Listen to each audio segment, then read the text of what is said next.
Thank you very much. Still a last-minute intervention by Mr. Betten. Thank you very much, Mr. Chairman.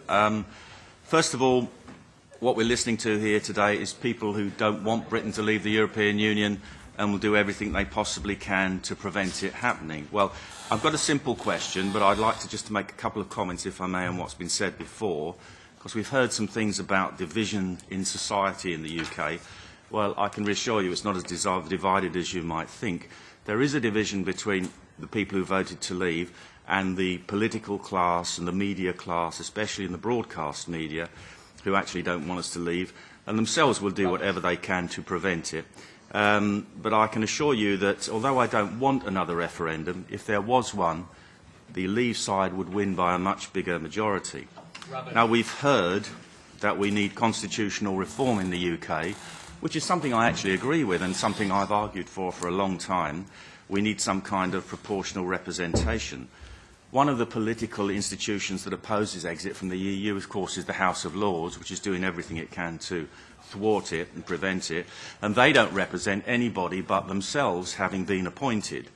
And, of course, there are a large number of people there who enjoy EU pensions and are not supposed to say anything against the EU under the terms of the pension that they receive. So I don't think it's a very fair system that we've got in the UK, and if it was reformed, you would find a much higher number of leavers in the House of Commons and in the House of Lords if they were elected on a proportional representation system.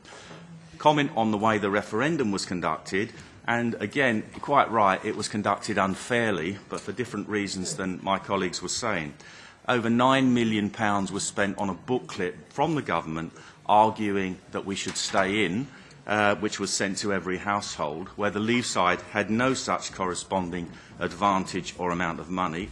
We saw that the Chancellor of the Exchequer, George Osborne, was headed up a Project Fear campaign with the civil service behind him producing figures, which in actual fact now have been utterly and totally discredited.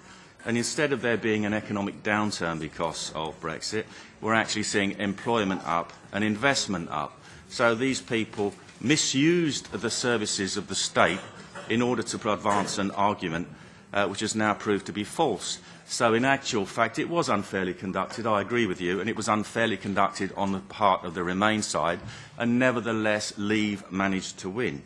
Now my question is very simple, really. It's regarding this withdrawal agreement, the final version of it, and this proposed association agreement. Now, Mr Hofstadt, I think, said that this has to be agreed in June, by the 26th of June, with the Council meeting. It certainly has to be voted on in the Parliament in autumn, by the autumn, because Britain is supposed to leave on the 29th of March 2019. Now, I can foresee a situation where we could end up with a withdrawal agreement, which is something I've been warning against for some years, ever since this process started, even before the referendum, that if we ended up with a withdrawal agreement, it could well be a withdrawal agreement whereby we don't really leave at all. It's a withdrawal agreement in name, but we don't actually leave. We stay in reality. And this is where we seem to be guided to now, not just by Mr Hofstadt, but our own government, who are caving in on everything and are completely and utterly useless in these negotiations. Now, my question is this. When that withdrawal agreement comes before Parliament, I can foresee that there will be people in the Parliament who will vote against it because they think it doesn't go far enough. And there will be people who vote against it, for example, something I might do, because it goes too far.